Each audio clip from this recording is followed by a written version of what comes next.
Good morning, students. Good morning to all.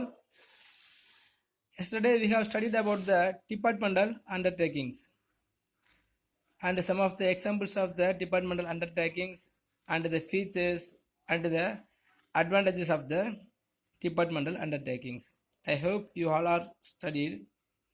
And today also, just we will study about the departmental undertakings and we will go to the next concept. On last day, we have studied about the features of departmental undertakings. So six features are there. So ultimate responsibilities and the governmental financing, next accounting and audit, next managed by the civil servants, next sovereign immunity. So after that we have studied the advantages of departmental undertaking. So here what are the advantages are there mean? One of the advantages is easy formations. If you want to establish this departmental undertaking, it is very easiest one. Next, direct and controlled by the parliament. So all the managers and the civil servants also will be directed and controlled by the parliament and the legislative assemblies. Next, secrecy maintained. So what are the decided about the departmental undertaking is will be as a very secret. The secret will be maintained by all the workers. Next, less burden of tax. So when they are earning more profit from the departmental undertakings, the all earned profit will going to the government treasuries. So there is no need to pay the tax to the public. Next, instrument of social changes. By taking actions, the reasonable actions of the departmental undertakings, the social will be have some of the changes, some of the morals and disciplines will be come out from the departmental undertakings. Next, lesser risk of misuse of public money. So here all the accounting and auditing is conducted or maintained by the government auditors. So there is the lesser risk only will be there misuse of public money. Next, guided by rules and regulations of ministries. So even the civil servants are working in this governmental undertakings. So they are also going to guided by the rules and regulations of the ministries. Okay, students. So we have studied the features and advantages of the departmental undertakings. And here some of the disadvantages also will be there. Even there is more advantages in this departmental undertaking. Some of the disadvantages also will be there. So what are the disadvantages is there in this departmental undertaking mean? First one is red tapeism. So red tapeism means, I think you may know, the procrastinations. So there is too much of procedures which results in delay. So in this governmental undertaking, all the workers or the laborers, even the servants of the departmental undertakings will be very laziest persons maybe sometime. So because of that, all the work will be taking too much time. So it will be creating the delayness. So commercial organizations cannot afford delay in taking decisions. So if the governmental undertakings are undertaking some of the business or commercial organizations, if they delay, if any of the procrastination is there, so they will never improve. So the red tapeism is one of the most affected disadvantages in this departmental organizations. Next, incidence of additional taxation. So already we have studied whenever the undertaking, the departmental undertaking are in departmentals are earning the more profit. So there is no need to paying the tax by the public. But unfortunately, if any of the loss is raised in these departmental undertakings, they have to spend more money, or the departmental undertakings have to provide the more money to the government, or the government only have to take the full responsibilities on the losses. So when the losses occurs in these departmental organizations, so the loss is also going to contributed by the public. The public have to get the new tax amount. So losses incurred by a departmental enterprises are met out by the treasury. This very often necessitates additional taxation to burden of which falls on the common man. Next, lack of competitions. Civil servants are given control of these undertakings who may not have business outlook or the commercial experience. So we have studied, so the civil servants only are going to manage the departmental undertakings. But in this turn, if any of the civil servants are not having the proper business outlook or commercial experience, so there is no competition. So they run the undertaking in their own fashion without considering the sovereignty of the consumers. So if they don't have the proper knowledge in this business, they will use their own fashions or the own style of the organizations. Even if there is more rules and regulations and some of the features are there, it will never captured and followed by the civil servants. So the competitions will be very, very low. Next, casual to approach. So casual approach to work. So as officers of a departmental undertaking are subject to frequent transfers, so they develop a sense of casual approach to work. As a result, the operational efficiency of the undertaking suffers a lot. We know if you are considering any of the departmental undertaking, so all the civil servants always will be transferring often. So when they are doing like so no servants will never want to improve their personal knowledge for the business organizations. So they also will be develop a sense of casual approach to work. They will never taking any of the effort to improve the organizations. So the departmental organizations always will have the casual approach to work only. Next, government interference. So there is an excessive government interference and control in depending the organizations. Now if you are considering the private organizations, some of the board of directors only will be there and there is no government interventions. If there is no government interventions, only is enough, one of the business organizations will be improved. Because whatever we have to take the decision related to the improvement of the business organization, so the quick decision is important. But the departmental undertaking always has the government interference. So when they have the government interference, no one will can able to take the decision quickly. So this undertaking are not given freedom to decide their own policies. So centralized control leads to delay in action. So red tapeism and bureaucracy have become the limiting features of these organizations. So when the government have the more interference, no one will take the quick decisions and they will never work on their own control and freedom. Next, lack of professional management.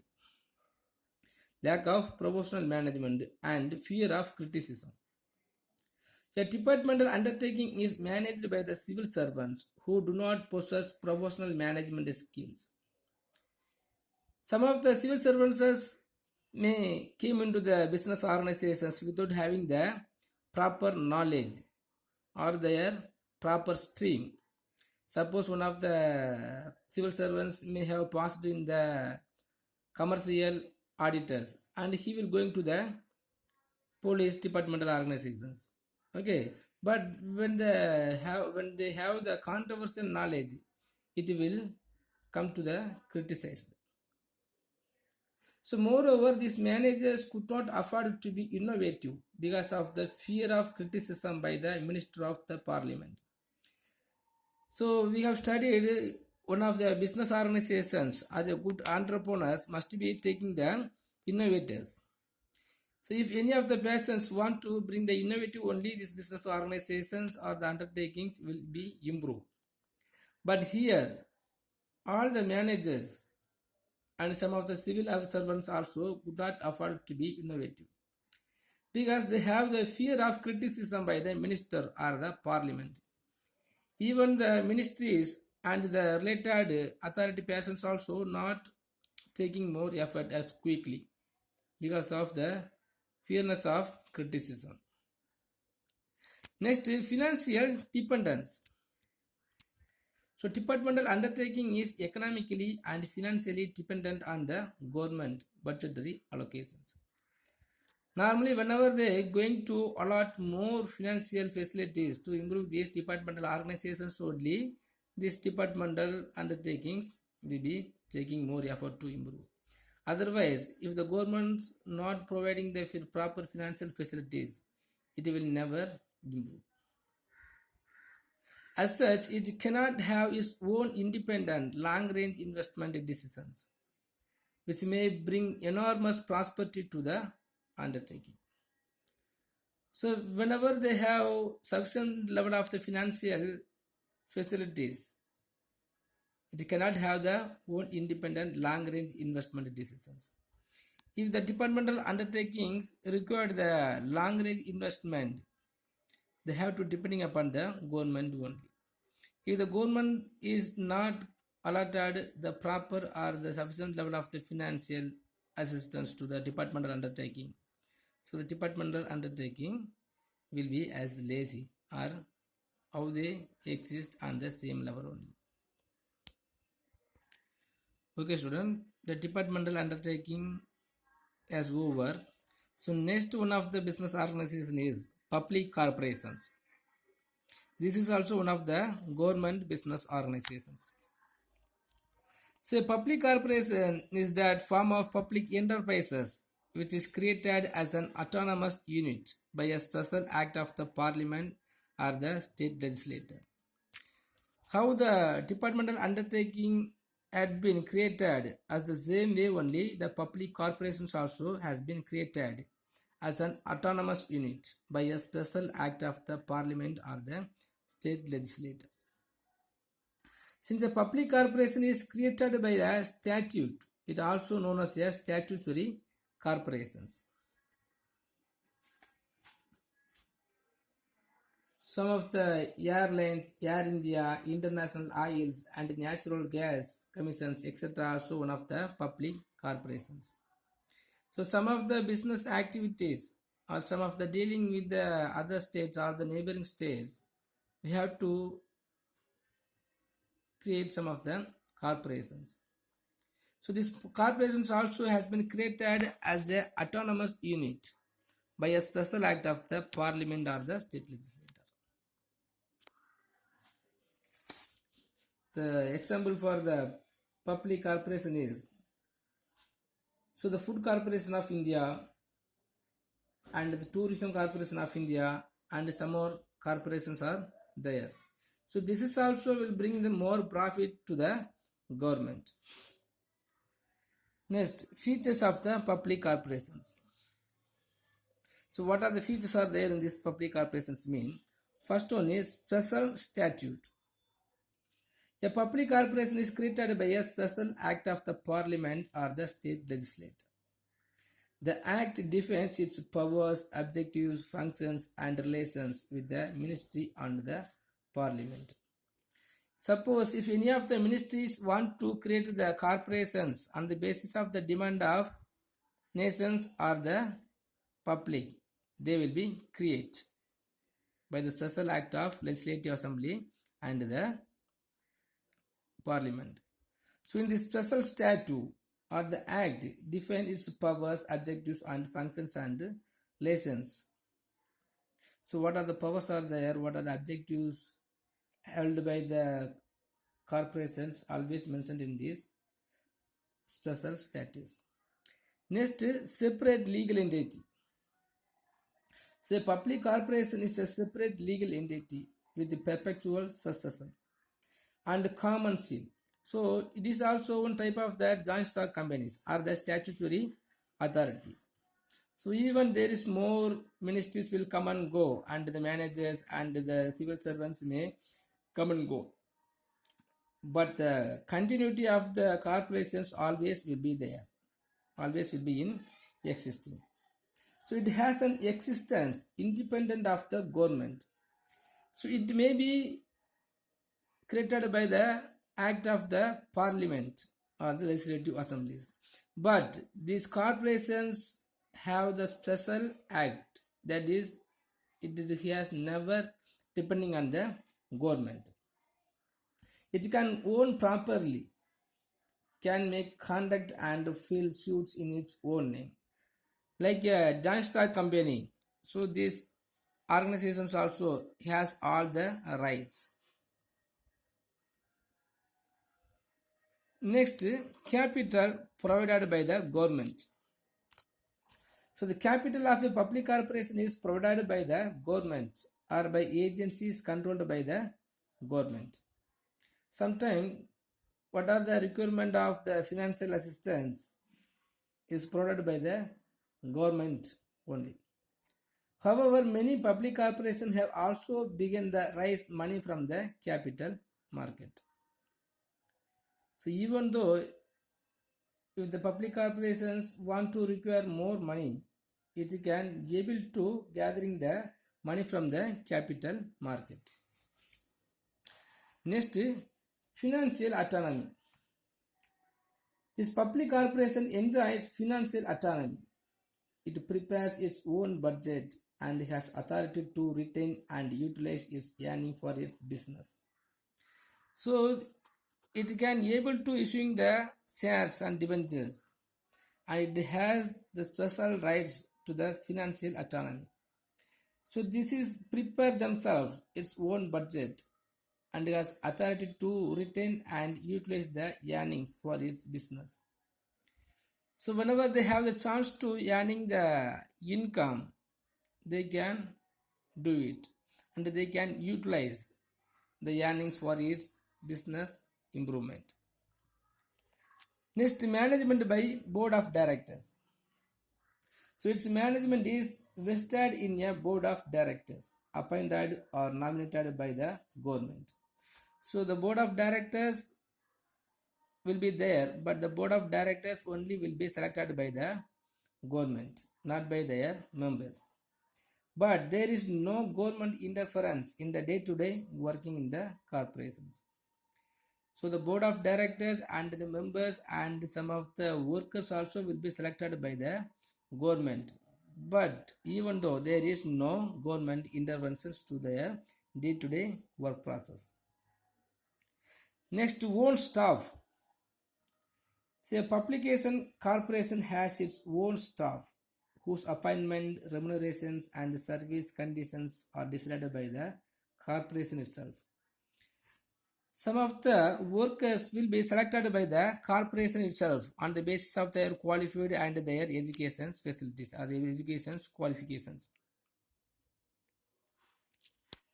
Next is service motive. So the main objectives of a public corporation is service motive, even though it is expected to the self-supporting and earn reasonable profit. So even though it has the service motive to the public, this is also has to being in requirement of financial assistance. By gathering the financial facilities, it has some of the reasonable earning objectives also. Next, public accountability. A public corporation has to submit its annual report on its working. Its accounts are audited by the Controller and Auditor General of India. So annual report and audited accounts of a public corporation are presented to the parliament or state legislator, which is entitled to discuss this. So whenever the parliament meeting is going to held, so the corporation have to submit their auditing and accounts. This auditing and the accounts also will be taking into the consideration of discuss. If any of the problem, if any of the loss is raised, so the public also has been the right to asking the questions. Okay, students. So the 9 features are there in these public corporations. Okay, next advantages of public corporations. When we have the public corporations, what are the advantages are there? Mean first one is bold management due to operational autonomy. A public corporation enjoys internal operational autonomy as it is free from government control.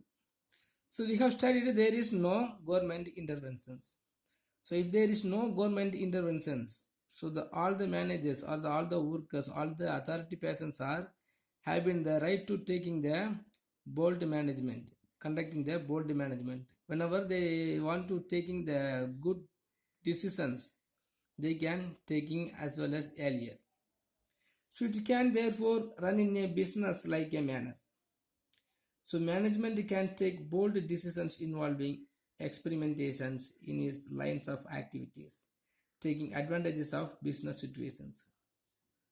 So when the public corporations have the right to taking their own decisions without having any of the government organizations, it will have the bold management due to the operational autonomy, and it will get the good business like manner, and all the workers and all the authority persons also will be have the good experimentations in its lines of activities.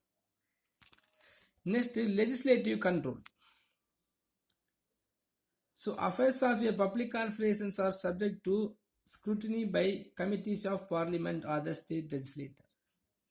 So even if the public corporation has no government interventions, so their day-by-day activities and their common work is going to controlled and directed by the legislative assembly and the parliament also.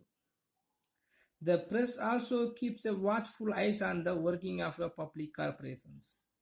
This keeps a check on the unhealthy practices on the part of the management on the public corporations. So all the social medias and the press also will keep the eagle's eye on the public corporations. So day by day profit and losses everything have to be issued by the media. So there is no chance to arrest the losses and the unhealthy practices on the part of the management of the public corporations. So the control and the supervisions of the media also one of the advantages, because the public corporation has no chance to make a unhealthy practices in these public corporations. Next, qualified and contented staff. So the public corporations offers attractive service conditions to its staff. So because of that, all the staffs will be have the qualified and the number of contented staff. As such, it is able to attract qualified staff. Because of qualified and contented staff, industrial relations problems are not much severe. Staff has a motivation to work hard for the corporations. So whenever they undertaking the hard work, the corporations will give the good remunerations and the awards also. So all the qualified and contented staff will provide the good services to the public. Next, tailor-made statute. The special act by which a public corporation is created can be tailor-made to meet the specific needs of the public corporations. So what are the needs or the requirements or the rules and regulations, norms and conditions, everything also provided by the government, because it was already specified and mentioned all the rules and regulations and some of the conditions and the circumstances, so that the corporation can function in the best manner to achieve its objectives. So when they having the tailor-made statute, so no individual man can take a more effort to improve the public corporations, so that the corporation can function in the best manner to achieve its objectives only. without worrying about any others. Next, not affected by the political changes. So, being a distinct legal entity, a public corporation is not much affected by the political changes. It can maintain continuity of policy and operations. As we studied already, the separate legal entity, being a separate legal entity, the public corporation is not much affected by the political changes. Because even the politicians may change or not, the political situations may be change or not, but the existence of the public corporations will never change. So, and not affected by the political changes and the politicians also. Next, lesser likelihood of exploitations. So, the board of directors of a public corporation consists of representative of various interest groups like labor, consumers, etc. So, they are nominated by the government only. So, whenever they have the separate interest and the specialized skill and knowledge, they will improve and they will never exploit the consumers and other resources also. As such, there is lesser likelihood of exploitation of any class of society by the public corporations. So the public corporations only will producing or providing the welfare to the public only without exploiting the societies. Next, reasonable pricing policy. A public corporation follows a reasonable pricing policy based on cost benefit analysis. So, in these business organizations, the public or the corporations, when they have more specialized persons, or the productivity of the labor also may be as higher. So, the public corporations always follows a reasonable pricing policy based on the cost benefit analysis. They will never fixing a higher price than cost of productions. Hence, public are generally satisfied with the provisions of goods and services by the public corporations. And always they will have the believeness or confidence on the public corporations. Okay, student. So here also some of the 7 disadvantages are there. First one is disadvantages, advantages. So if you have any doubt in these advantages and the features of public corporations, please ask me, and just to take the advantages of the public corporations as your study portions. Thank you.